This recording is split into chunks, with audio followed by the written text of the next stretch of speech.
Good day guys, once again dito ako ngayon. Pintero muna tayo for the time being. Ayan, ikisamay ako sa kwarto ni Leia. Yung nakalofting na kwarto na sa taas kasi papa-aircon, kaya sa ayaw at sa gusto natin, karpintero muna tayo ngayon. Maliit lang naman yung area na bigyan ko ng pisa na para lang mai-enclose ng maigi yung kisame bago magkabit ng aircon. Kaya for the time being, ano muna tayo, karpintero. At ayan, ano ito, one man show. Walang elpet. Medyo madugo yung kikisamihan dahil mataas na overhead, tapos masigip, may mga gamit na eh. Kaya buwis buhay na naman to. Wala isipan pa yung kwarto, yun, disimulado, hindi kwadrante. Kaya diskartehan na lang natin yung pagkikisame.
Ito na yung area guys. Maliit lang naman, kaso overhead, tapos masikip, taas, walang proper scaffolding, walang proper staging. Buwis buhay na naman to. Para naman ako si Spider-Man ito. Ayan, mahirap din maging tatay. Karpintero naman tayo. Pogi ganito. Kasi yayang ginawa akong karpintero. Pero ewan Diyos, tapos din. Simulado yan, pasikip. Mayroon ipasok ang plywood dito. Hindi ko na ginawa ng pamakuhan dyan, na mismo ko didikit yan. Malapit na. Distress yan yung pamakuhan yan. Dyan na ako dadampal. Ano na lang yan, yung diskarte ko na lang yan, mga overlock lang nila. Babatakan na lang yan para makonsil yung mga pantuhan, mga umangat. Ano na lang yan, power ng patak yan.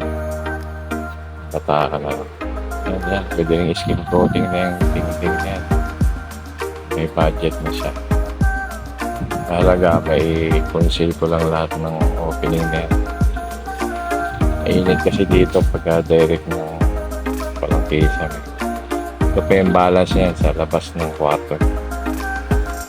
Ako na rin ang titira niya. Karpintero muna si Joelski na Kalabatista.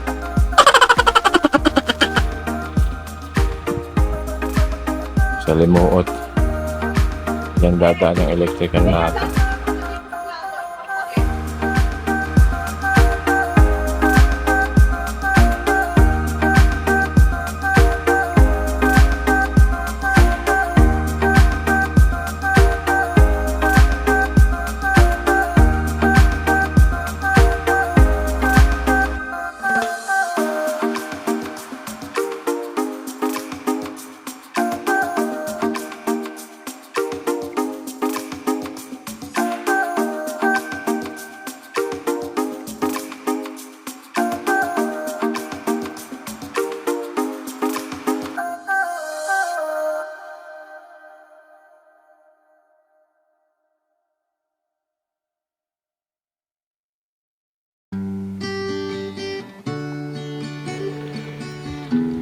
Ang init guys. Tapos ganito pa kasukal yung tatrabaho mo. Nakaka-stress. Joke lang. Yan na guys. Finish product na tayo. Tsambahan na naman. Although yung dulo niya. Yan siya. Lagyan ko na ng plyboard. Yan na yung breaker niya. Carpintero / electrician tayo ngayon. Ayan yung breaker niya. 16 amperes na Royo. Yan. Natakbuhan na natin ang wiring. Lalabas yan dun sa isa pang breaker.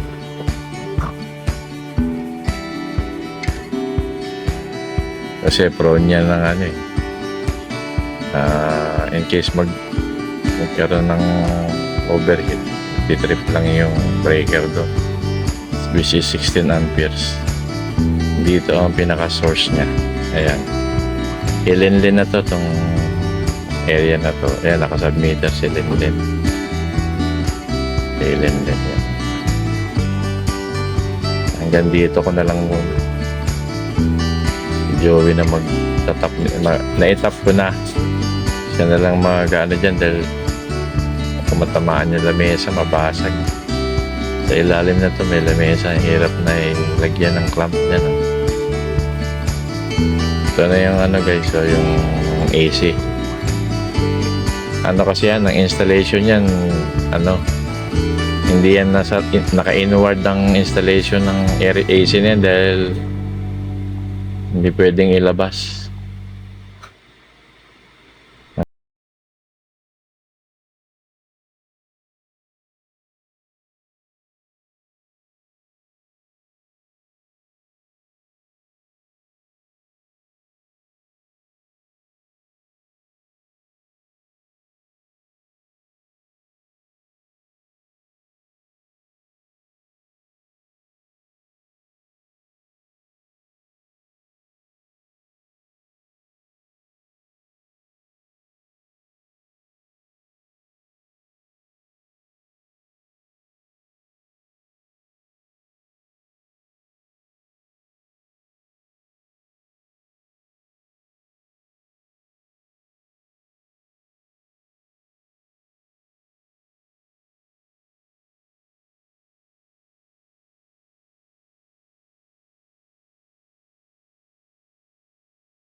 Yung casing nito. So far okay naman na. Konting modification na lang ng casing ng ano ng aircon. Kaya hindi ko makuha na ng malayo ang masagwa. Under ano pa siya. Pero okay naman na yung efficiency ng takbo ng AC.